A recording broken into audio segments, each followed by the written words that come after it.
What up, Cavs Nation? I'm your host, Ethan Sands, and I'm back with another episode of the Wine and Gold Talk podcast. I'm joined by your favorite beat reporter, Chris Fedor. What up, Chris? Ethan, what's going on, man? How are you? Just another day, another dollar, Chris. How you feeling today?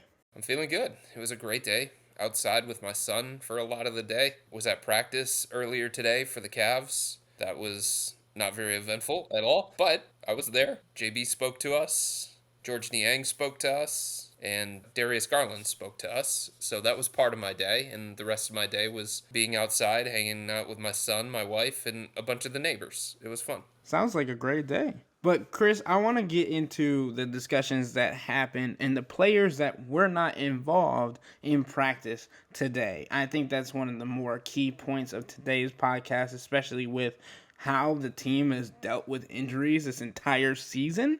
And Chris, we learned another player has been added to the injury list for the Cavs, and Sam Merrill, someone who has been integral off the bench in different aspects of the game for the Cavs, especially when they've been dealing with injuries, and they upgraded it from whiplash to a neck strain. So, Chris, can you give us more information on what you heard at practice from JB Bickerstaff on that situation? Well, I don't think they were ever going to list it as whiplash. That would be very, very weird on an NBA injury report, but it's clearly something with his neck. JB Bickerstaff described it as whiplash-like, very similar to that. It happened in the first half against the Los Angeles Clippers. Paul George got a rebound. He went out in transition. Sam Merrill was backpedaling. He tried to take a charge. He tries to take charges all the time. This time he got run over by Paul George. He was called for a blocking foul.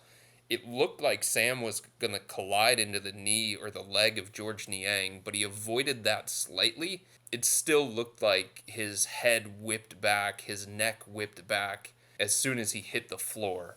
And he came back in. First of all, he played a few more minutes after that, and then he came back in for like 10 to 15 seconds or something like that in the second quarter. And then he got taken out of the game, and he was back in the locker room, and I think out of an abundance of caution and just making sure that he was okay, he did not play the rest of the game. He did not play in the second half. I'm not sure he would have played anyway, because JB has shown that he doesn't like the Clippers as a matchup for somebody like Sam Merrill. He only played 7 minutes in the first meeting between the two, and Ty Lue and the Clippers coaching staff did a really good job of basically playing Sam off the court and playing him to an ineffective level. Nonetheless, it was an injury that the Cavs were a little bit concerned about when leaving the road trip. He had more scans. He had further evaluation today. That's part of the reason why he didn't practice, because he was going through that evaluation process, and they determined that it is a neck strain and he is doubtful for tomorrow's game. And, anytime a guy does not practice, and it's practice that they're having before this homestand, that's obviously not the best sign. I don't want to be alarmist or anything along those lines, but him already being listed as doubtful for tomorrow's game against Memphis certainly puts a question into whether he's going to be available at all on this current homestand. Yeah, Christian, I mean, we've seen how impactful Sam can be on the offensive end as a shooter, the gravity he can bring, and especially going into a playoff series where we noticed that the Cavs last year needed more shooting. This year, they're not going to have that if Sam is not able to go. So, obviously, they do have Max Strus and George Niang and those guys that they went and got this offseason, but Sam Merrill also adds depth to that. And we knew that it was going to be hard for him to get minutes and things like that in the playoffs, but just having him available is something that the Cavs wanted to have going into the playoff series. Well, it also helps right now that Isaac Okoro made his return from the toe issue, and he didn't have any kind of setback following the game against the Clippers. And he was out there on the practice floor today, and he was still out there taking shots after practice. He was one of the last players on the court getting in extra work. So that tells me that he's not dealing with the same kind of thing with his toe. He didn't have any kind of issues coming off of the Clippers game. He's probably going to have his minute restrictions start to get lifted more and more and more as he gets more and more comfortable, as he gets further removed from that injury. So having Isaac, somebody who can play the 2 or the 3, That certainly helps from a depth perspective. Having Karras who can play the 2 and the 3, that helps from a depth perspective. But you're right, when it comes to Sam, like there's just a different dimension that he brings offensively.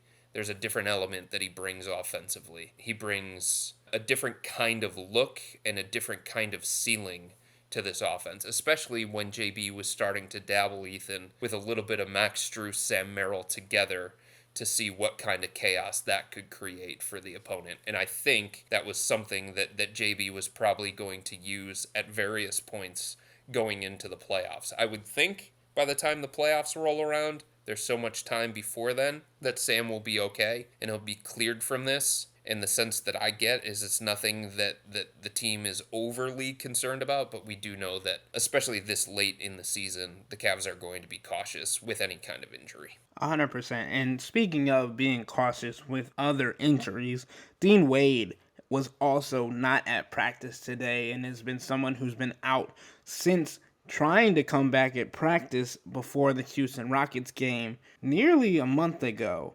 And this is something that they've seen to be upgraded from knee soreness now to a knee sprain. And there's been thoughts about him not being able to return before the end of the regular season and if he'll be able to be ready for the playoffs. Dean Wade is somebody that adds a lot, especially on the defensive end, at least for the Cavs, and also brings a scoring aspect as a bigger shooter that allows them to space the floor and continue to grow on their three-point shooting. But with him being out, we've seen a different look for the Cavs. We've seen their defense struggle in certain aspects, especially when you see guys like George Niang have to step up and guard players that would regularly be guarded by Dean Wade. Chris, I know we've talked about this a couple times on the podcast lately, but has there been any update on Dean? Because I feel like we're still in the dark about what's going on with him. No, there's not really any kind of update. You know, if you look in past issues with knee sprains from various players throughout the course of NBA history, at least recent NBA history, Ethan, it can range from 4 to 6 weeks, depending on the grade of it. It could be 6 to 8 weeks, or it could be like 3 to 5 weeks. And we're obviously about 3.5 weeks into this thing. And I think part of the reason for the latter portion of that possible timeline is because the Cavs were still trying to figure it out, and Dean was still trying to figure out exactly what was wrong with his knee at first. And they were trying to figure out the cause of it, and they were trying to figure out the best possible treatment plan. And once they figured that out, and he started to make minor progress in terms of his recovery, that was a positive sign. But they didn't figure it out right away, and it took probably about like a week before they really understood, okay, this is the root of the injury, this is what's causing it, this is the best possible treatment plan moving forward. So the sense that I get from people around the organization and people close to Dean, it's the same, that there is a strong likelihood that he is going to miss the remainder of the regular season, and all they can do at this point is hope, and that's the word that continues to be used by everybody when it comes to this situation. There is hope that he is going to be available and ready for the playoffs. But as we talked about in the previous podcast, Ethan, you have to wonder, okay, what kind of state is he going to be in physically and mentally when the playoffs roll around? And is he going to be in a situation where he can play the amount of minutes that maybe he potentially would, given the kind of matchup and given the situation and given the game flow and things along those lines? Because, you know, he's obviously pretty important to this team regardless. And then there are legitimate questions about George Niang and how much he can play in a 7-game series. And I think there are legitimate questions, too, when it comes to the Cavs about how much can they play Jarrett Allen and Evan Mobley together in a playoff series. So with the thinking that a majority of the minutes for Evan Mobley, not all of them, but a majority of the minutes for Evan Mobley would probably be staggered with Jarrett Allen, and they would probably be back up 5 minutes, you know, that creates an opportunity at power forward. And if George Niang is not effective, if he's getting picked on the defensive end of the floor, if the Cavs can't do the things defensively from a switching standpoint that they would want to do, then what else do they do at the power forward spot if Dean is not in a place where he can be healthy and effective, where he can be as confident as he was at various points throughout the course of this season? I keep going back to the Boston game. Like, that was peak Dean Wade. His confidence was sky high. He was strutting. He was making an impact on both ends of the floor. And that kind of showed an ability against that kind of team, against that caliber team, that maybe Dean would be ready, more ready, for a playoff series this year than he was last year. But now you throw this curveball into it with his knee, how healthy it is, if he's going to have the same amount of confidence coming back from that injury. It's something that the Cavs are going to have to continue to work through, and it's not an ideal situation. I guess it does help, Ethan, that Marcus Morris Sr. is on the bench, and he is another option that JB can go to fill some minutes at the 3/4 spot. But it's obviously not a great situation when you don't have a lot of clarity when it comes to an injury. Yeah, Chris, and now injuries are starting to pile up around the league. We've seen a lot of different players get injured, and most recently, Giannis Antetokounmpo just went down in their recent game with a calf strain, and he's going to have MRIs, and it looked like it could have affected his Achilles, his calf. There's a lot of different variables when it comes to that part of the body.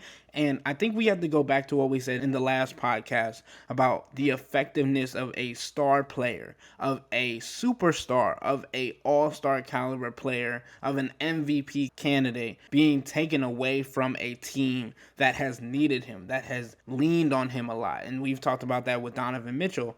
But for a Milwaukee Bucks team that was going downhill against teams that they should have beaten in the last 5 games, they won their first game in the last 5 games tonight against the Celtics, even when Giannis went down. And without Giannis Antetokounmpo, I don't know how the Bucks are going to be a true threat against teams that are in the Eastern Conference, depending on the severity of his injury. I mean, Damian Lillard is a star on his own, but you have seen him struggle this season. You've seen teams be able to take away his ability to shoot the basketball and having struggles to get into the paint as well. And Chris Middleton, who has been someone that they have taken away the spotlight from as much with Damian Lillard and Giannis Antetokounmpo, it'll be interesting to see what they are able to do to bring him back to the usage rate that he had as of last season, because it's a completely different team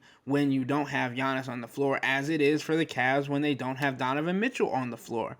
And I think that's something that's going to shake up not only the Eastern Conference, but the first round of the playoffs, because obviously we understand Boston has already solidified their number 1 seed. They've solidified the best record in the NBA, and the Bucks have already solidified their playoff berth as well.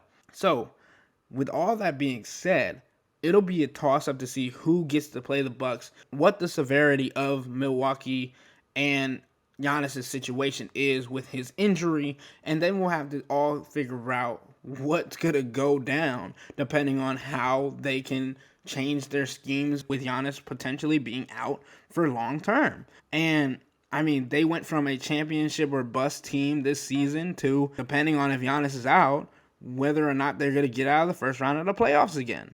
All that to say, we're going to talk a little bit about the things that the Cavs need to do to improve and to take advantage of situations that are going to be put in front of them. And especially with Donovan Mitchell being back on the court and participating in practice today, it is important and pivotal for the Cavs to make multiple changes or improvements to make sure that they get past the first round, which has been their goal all season.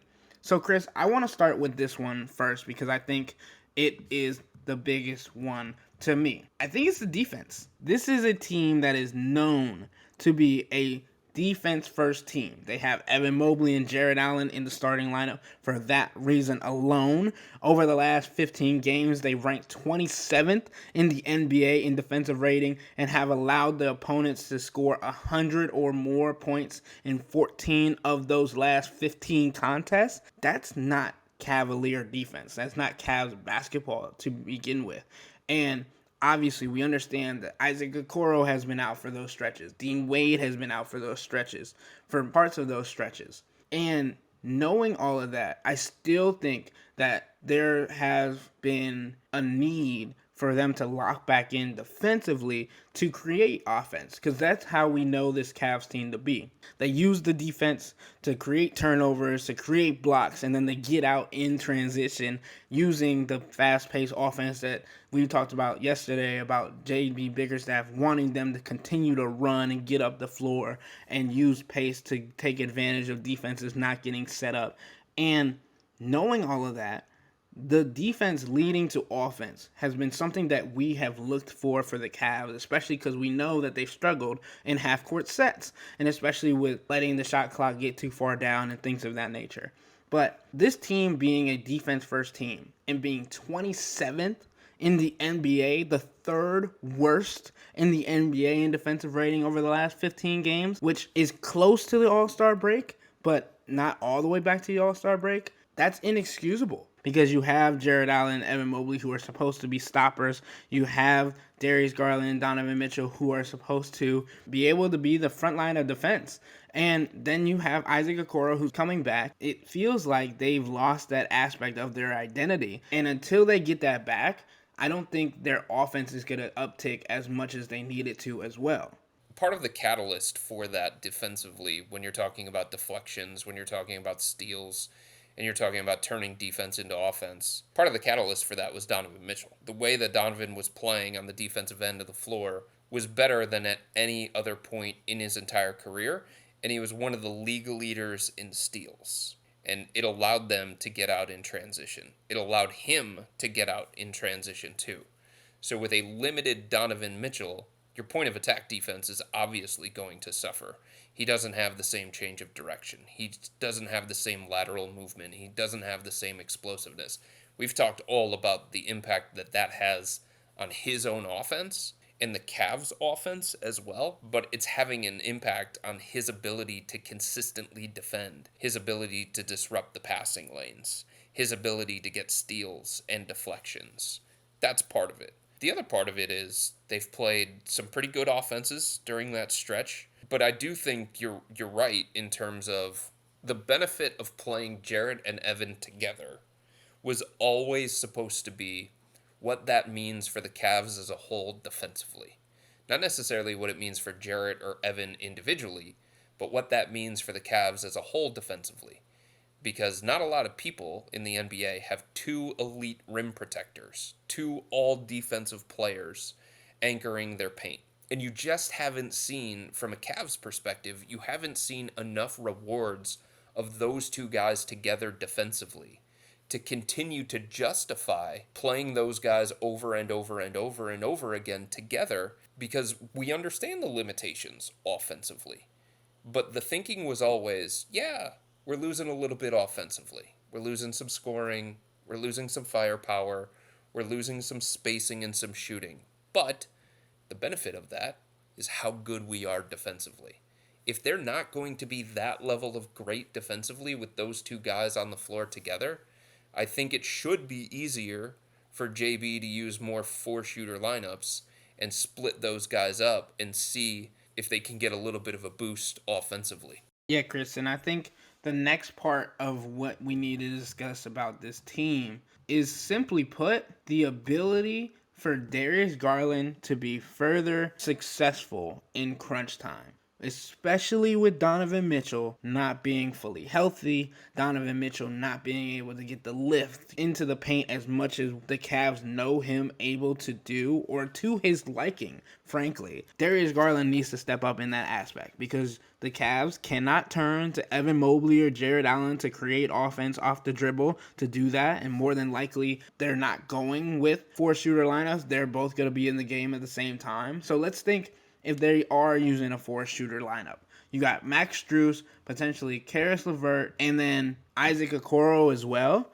Outside of Karis LeVert, there's few that are used to creating off the bounce and creating for themselves. Max Strus is more of a catch-and-shoot guy, and Karis LeVert has been able to create for himself, has been able to do those things. But the team isn't turning to Karis LeVert with Donovan Mitchell on the floor as well. They're looking for Darius Garland. And these are a lot of guards that we're talking about. Shooting guards, point guards, and even small forwards. Because you think about what Donovan Mitchell brings to the court. You think about what Karis LeVert, Max Strus, Isaac Okoro. All of those guys have their specific roles. And they've been able to be successful in those roles. Here's the thing. If Donovan is out there, even if he's just playing decoy, that matters in this conversation, okay? Because if we look at some of the times where Darius has had to be the guy in the fourth quarter, the situation has been a little bit different, right? For the most part, it's been while Donovan is on the bench. But if he's on the court with him, okay, eyes are going to go to Donovan.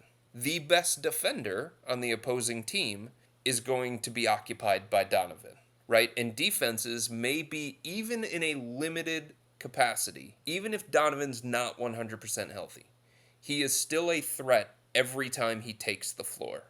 There's still an understanding of what's required defensively to try and slow him down, right? So every team is going to say, one, we're going to use our best defender against Donovan in those situations, or two, we're going to send multiple defenders at him to take the ball out of his hands. Now, if it's the first scenario, then Darius doesn't have to try and initiate offense against the best opposing defender the way that he did at the end of the game situation against the Clippers. Who was guarding him in the end of the game? It was Paul George, right? Paul George has a lot of length, athleticism. He's got a lot of quickness and agility to stay in front of Darius. And throughout the course of his career, he has been known as a pretty good individual defender. So if Donovan's on the court over the weekend against Los Angeles, Darius isn't matched up against Paul George in that situation. And then if the second scenario plays itself out and Donovan has the ball, he's initiating offense, and a defense decides we're going to send two at Donovan, then guess what? Darius Garland becomes one of the outlets, and all of a sudden the Cavs are playing in a 4-on-3 advantage situation. And Darius in that situation is a lot different than a Darius getting the two defenders sent at him because Donovan's not out there sharing the floor, taking pressure off of him, taking attention away from the defense. So the belief is when you get into a 7-game series in the playoffs, like Donovan's not going to miss games anymore. He doesn't believe this knee injury is something that is going to get worse and worse and worse as the season goes on. The more he plays, he doesn't believe he's vulnerable to re-injuring it. So he's going to be out there in the fourth quarter. He's going to be sharing the court with all of these guys. And that all of a sudden makes things easier on Darius. Just like Darius being on the court with Donovan is going to theoretically make things easier on Donovan. So I just don't think we need to look at it similar to the situation that we saw over the weekend with the Clippers, because Donovan wasn't out there sharing the court with him. In the playoffs, both of them are going to be on the court together, and it's going to make the defense have trickier decisions and trickier matchup-related things than what has transpired at various points when Darius has failed as the late-game alpha in those situations. So I think that's important to note. I'd love to give Darius the benefit of the doubt, and I understand that he's been put into opportunities now, more so, where he's had the opportunity to be in late game situations. And I think that's the biggest thing. Has he been able to grow from being in those situations? And has JB Bickerstaff's choice to continue to leave him out there in late game situations paid off? Because even when Donovan Mitchell was out there and he drove in and had to get an offensive board and kicked it out to Darius Garland on February 12th against the Philadelphia 76ers, Darius Garland missed the wide open three-pointer. And it's not the first time that it's happened over his career. Obviously, yes, it's different with having Donovan Mitchell on the court. You are absolutely correct. But I cannot say that Darius Garland is going to be better in the clutch simply because Donovan's on the court. I think it will help him, but I don't think that until we see him prove himself that we can do that. That's one of the reasons why I think that this is a note for how the Cavs need to improve. Darius Garland in the crunch time. Plain and simple, that's it.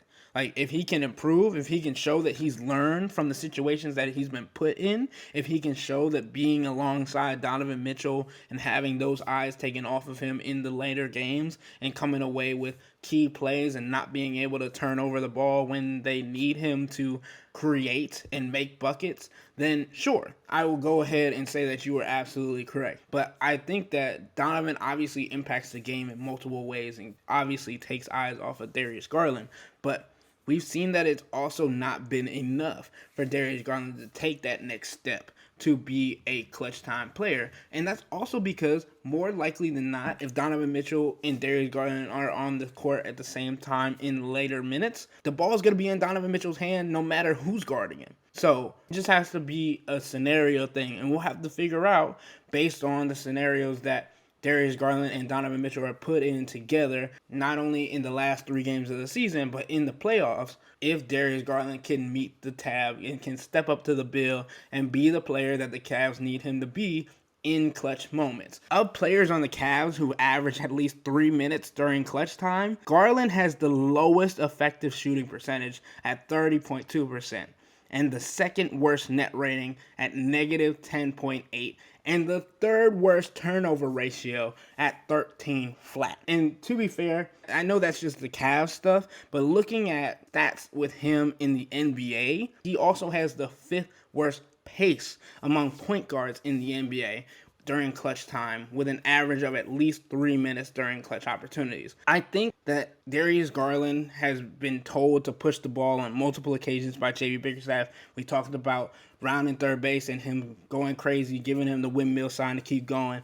But I think when it comes to later games, Darius wants to create a later shot to slim the opportunities that the opposing team gets an opportunity at the basket again. And sometimes he waits too long. He not only does wait too long, but he gets into the shot clock and makes it harder for himself because the defense then is able to blitz and come at him and make it a more difficult shot rather than if you would attack the basket or attack to create earlier in the shot clock rather than waiting too long. I also just think it's a tougher situation. Everything is more magnified. There's more pressure. There aren't as many lapses on the defensive end of the floor. So I think part of the reason why his pace slows down is because he's trying to figure out what the defense is going to do against him.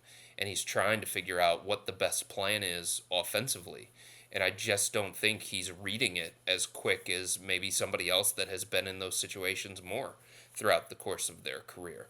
I just don't think he has as much maturity, as much of an understanding of how to attack in those kinds of situations and how precious time is and how precious possession is and things along those lines. It is a bad habit of Darius's, and it's a bad habit of the Cavs in crunch time situations that it takes them so long to get into their offensive set. And by the time they try and run their offensive set and the defense takes away what it is they want to do, because a defense is designed to do that, especially in those situations, all of a sudden they have to go into their secondary actions and their third actions, and they have to just try and create something out of nothing. And oftentimes it feels like when the first play is taken away from Darius specifically, when the first trigger is taken away from the Cavs specifically, it just takes Darius a little bit longer to figure out what is the best counter to that. And then by the time he figures it out, by the time the Cavs figure it out, the shot clock is ticking down and they just have to create something out of nothing. So I think partially it's a Cavs issue, and I think partially it's a Darius issue for sure. And both have to be better in those kinds of situations.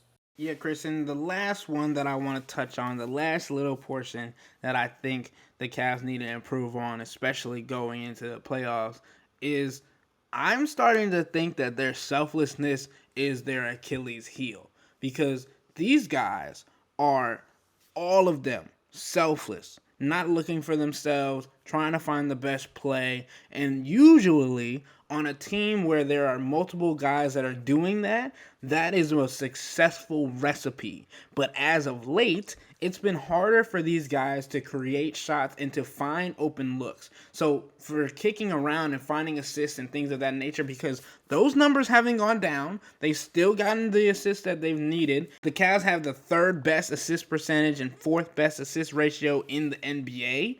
So that's not the issue. It's more so taking the first shot if that is the best look. And I think the guy that has been starting to do that more, that I think the Cavs need to look to, is Max Strus. When it seems like the ball is swinging in his direction, it doesn't matter what the shot is looking like on the shot clock, the time is looking like on the shot clock. It looks like he looks at the basket beforehand, gets an idea of where he's at, understands where his defender is, and knows whether or not the ball is going up before he gets it in his hand. And when he puts it in his palms and he gets the ball, there is like no hesitation when it comes to him going to the basket or just getting up and taking a shot. And I think that's something that not only Darius Garland, Donovan Mitchell, but also other players on the Cavs need to do more of to get the best shot. Because the best shot could also be the first one. Not so much saying that like they won't find a good shot if they continue to pass the ball,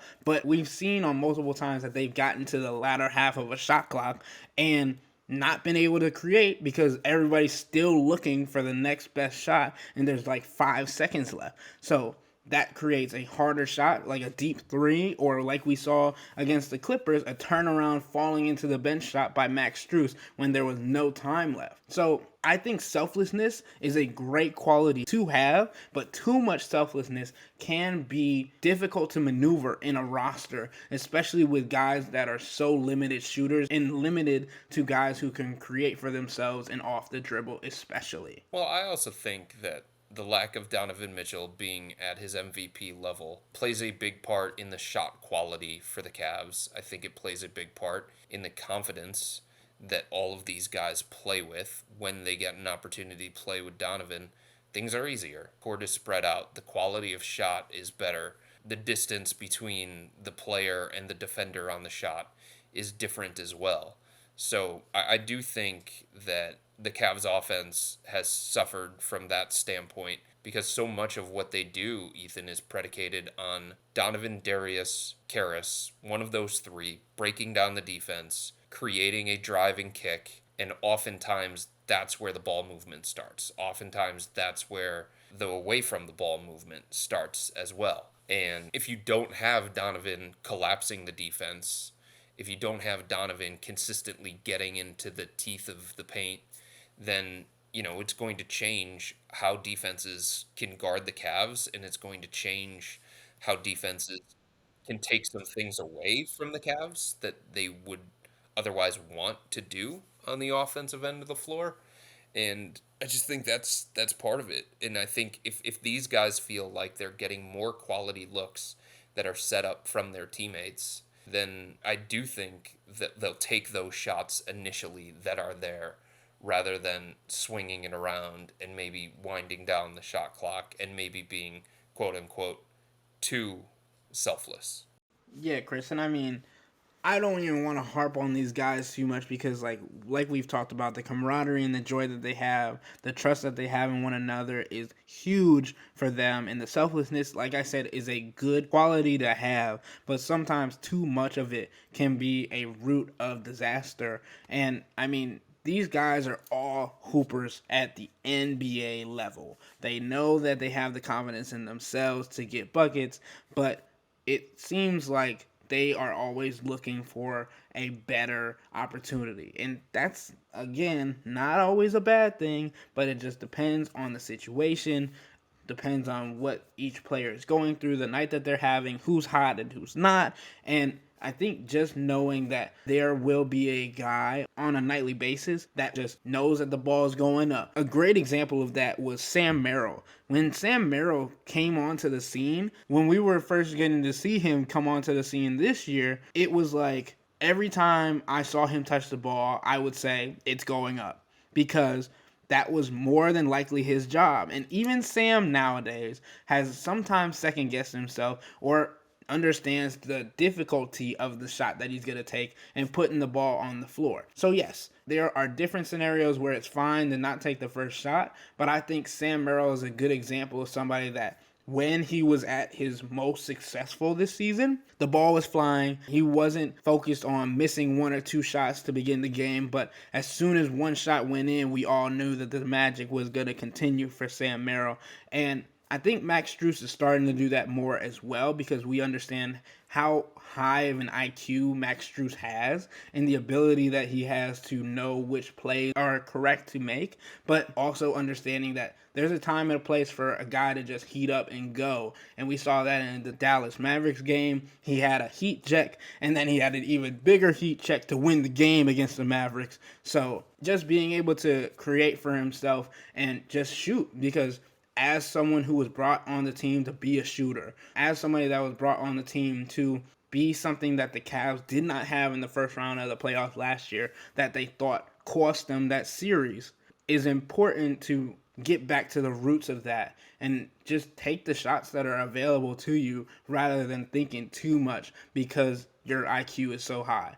I think to myself, if I saw what they saw at the basket and I knew that I could shoot the ball at that level, the ball would always go up when it touched my hands. And that's, we make fun of him all the time, Michael Porter Jr., Michael No Swing Porter Jr., but the Denver Nuggets understand what they're going to get from him on a night-to-night basis. If he's open, he's going to shoot it. And he said, even in like a podcast of his own, I believe, that sometimes he just simply doesn't see a defender because he's so locked in on the rim or the defender's just too small. And I think that's something that is a confidence thing, but it's also a reps thing that is good for everybody to have that's a shooter on the Cavs, and especially someone like Max Strus and Sam Merrill. Obviously, Sam's going to be out for a little bit, so we'll have to see how he comes back. But those different things are integral to the Cavs having success going into the playoffs. Yeah, but there's also another thing, too. Defenses are able to guard Sam and Max in a different kind of way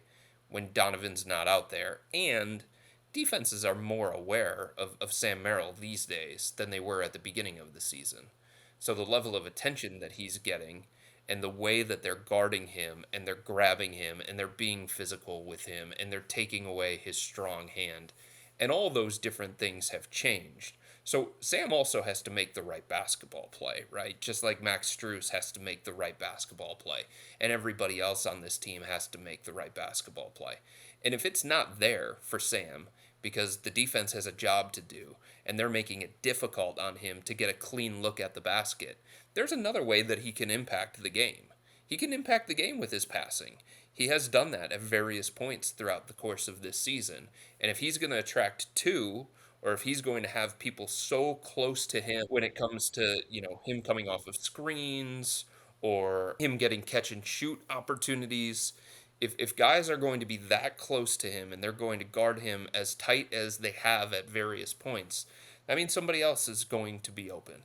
And he does need to make the right basketball play. Yeah, it's great that he has no conscience, and it's great that he comes off the bench and he's willing to fire. I don't think that's ever going to go away for him. I don't think it ever should go away from him. But he has to balance that mentality with trying to do the right thing for this offense. And it's not always the right thing for Sam Merrill to take threes. And it's not always the right thing for Max Strus to take threes either. And I think that's an important distinction. And it's one thing if you're Michael Porter Jr. and you're 6'11" or something like that, you can shoot over anybody.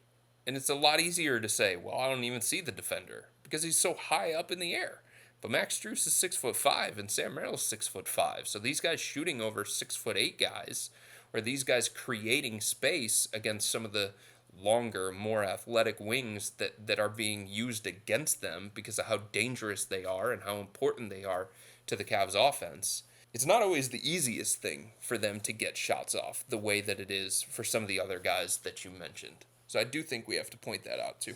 Yeah, I don't disagree, and I don't think I knew the height discrepancy was 6 inches between Michael Porter Jr. and Max Strus, but It is. It's like 5 or 6 inches. that's a big discrepancy. But like I said, I definitely understand like Sam Merrill as of recently being able to make the decision whether he has an open shot or if it's a tough shot because he's being guarded so heavily. And like we said on multiple times during this podcast, Sam Merrill's gravity that he brings to the game, the amount of eyes that he's now controlling, is also just a big thing. And I think Max Strus can get to that level too if he doesn't already.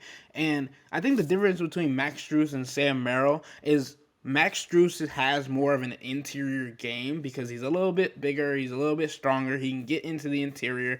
I don't know who I would say has a better handle, Sam Merrill or Max Strus, but I think that Max has the ability to get inside more, and I think that hesitation is also helpful for him because obviously you don't want to give it away too much. But the player that I think really does that kind of well, but I would want to see more confidence from on just plain shooting the ball, and we've seen that grow this season, is Isaac Okoro. Like, Isaac has, like we've talked about earlier this season, he's gone from catching the ball and immediately going into a jab step before driving to the basket after the defender jumps up to looking at the basket and deciding if he wants to dribble or drive or if he wants to take the shot, to now he's immediately looking at the basket and going up if he already knows where the defender is, or if he knows where the defender is and he's going to come in quickly, he dribble drives past them and goes to the basket. And we know that Isaac Okoro can finish at the rim. That's something that we like to see in transition. He hits his little Euro step